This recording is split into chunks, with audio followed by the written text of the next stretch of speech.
আসসালামু আলাইকুম বন্ধুরা, কেমন আছেন সকলে? আশা করি ভালো আছেন। আপনাদের ভালোবাসায় ও দোয়ায় আমিও ভালো আছি, আলহামদুলিল্লাহ। দেখেন আমাদের জীবনটা কত কষ্ট কাটে। দেখেন যতক্ষণ পর্যন্ত কাজ করি অতক্ষণ পর্যন্ত এভাবে ধাউ ধাউ করে আগুন দিয়ে জ্বলে, সেখানেই কাজ করি। প্রবাসী জীবনটা যে কত কষ্ট, যদি কেউ বুঝত তাহলে প্রবাসে আসতো না। এখানে আসে তখন শোনা দেখা যে প্রবাসে কতটা কষ্ট। এর আগে যদি যেই বুঝতে পারতো যে এতটা কষ্ট, তাহলে কিন্তু কেউই আসতো না। এখন যতক্ষণ ডিউটি থাকে 12-13 ঘন্টা, অতক্ষণই কিন্তু এভাবে কাজ চলতে থাকে, আর এরকম আগুনের ধারে খাড়ায় কাজ করা লাগে। সেই জন্য কখনোই সময় পাওয়া যায় না যে একটু ঠান্ডা মাথায় বসে কাজের মধ্যে ঠান্ডা মাথায় বসবো বা ঠান্ডা মাথায় বসে কতক্ষণ চা খাবো। কাজের সাথে সাথে খাবারও খাওয়া লাগে, কাজের সাথে সাথে চাও খাওয়া লাগে। তাই বেশি সময় পাওয়া যায় না কেউর সাথে কথা বলো। তবুও কাজের মাঝে মাঝে আপনাদের সাথে একটু লাইভে সময় দেই, বন্ধুদের সাথে একটু কথা বলি। সব কাজের সাথে সাথেই হয়। এই ভিডিও কাজের ফাঁকে ফাঁকেই করতেছি। হাতে কাজ আছে, কাজ এক হাত দিয়ে ভিডিও করতেছি আর এক হাত দিয়ে কাজ করতেছি। তাই বলবো সবাইকে, দেখুন সবাই যেটা মনে করেন যে প্রবাসী জীবন বুঝি খুবই সহজ, না, মোটেও সহজ না। অনেক কষ্টময় ও অনেক কঠিন।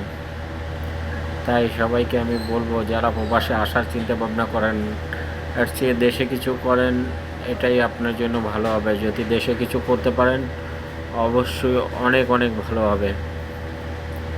কারণ এখানে এসে 5 লাখ, 7 লাখ, 10 লাখ টাকা আমাদের বাংলাদেশের মানুষের খরচ হয়ে যায়।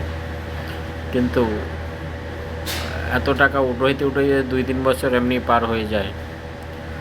তারপর 2-3 বছর পর কিছু ইনকাম করবেন, না দেশে যাবেন না আবার ফিরে আসবেন। এই জন্য যে কোনো কিছু করার আগে ভেবে করেন। কথা আছে না যে করিয়া কাজ ভেবো না, করার আগে ভাবো। তাই আমি বলবো করার আগে ভাবেন, বাহিরে আসার আগে দেখুন। তারপরে আমার খাবারগুলোর সাথে পরিচয় করে দিই। এগুলো মুরগির পিস ছোট ছোট করে কাটছি, তারপর হাড্ডি ছুটে নিয়েছি, তারপর এগুলো আগুনে পুড়তেছি। দেখুন পুড়তেছি, এটাগুলো হলো কাবাব আছে এখানে। আমার কিছু কিছু কাবাব হয়ে গেছে, আমি সরাই দিতেছি। দেখুন এখনও আছে। এইভাবে কাপ যতক্ষণ থাকবে ততক্ষণ চলতে থাকবে। দেখুন মুরগির পিসগুলো দেখুন পুড়তেছি আমি। অবশ্যই আপনাদের অবশ্যই ভালো লাগবে। দেখুন খাবারগুলো সেই রকম। দেখুন মাঝে মাঝে তো এই কয়লায় হাতও কতবার পড়ে তার কোনো রেকার নেই, বুঝছেন। এভাবে কাজ চলতে থাকে, যতক্ষণ পর্যন্ত কাজ করব ততক্ষণ পর্যন্ত চলতে থাকবে। দেখুন একদিকে শেষ হচ্ছে আর একদিকে কিন্তু আবার লাগাচ্ছি। ওটাও হয়ে যাবে, এখন ধীরে ধীরে হয়ে যাবে। এখানেও অনেক ছিল, ওগুলো হয়ে গেছে, নামাই ফেলাইছি। এখন ওটা হয়ে যাচ্ছে। দেখেন অবশ্যই ভিডিও যদি ভালো লাগে শেয়ার করে পাশে থাকবেন। ফুলের ভালোবাসা সবার জন্য থাকবে। যারা যারা শেয়ার করবেন তাদের জন্য ফুলের ভালোবাসা অবশ্যই থাকবে।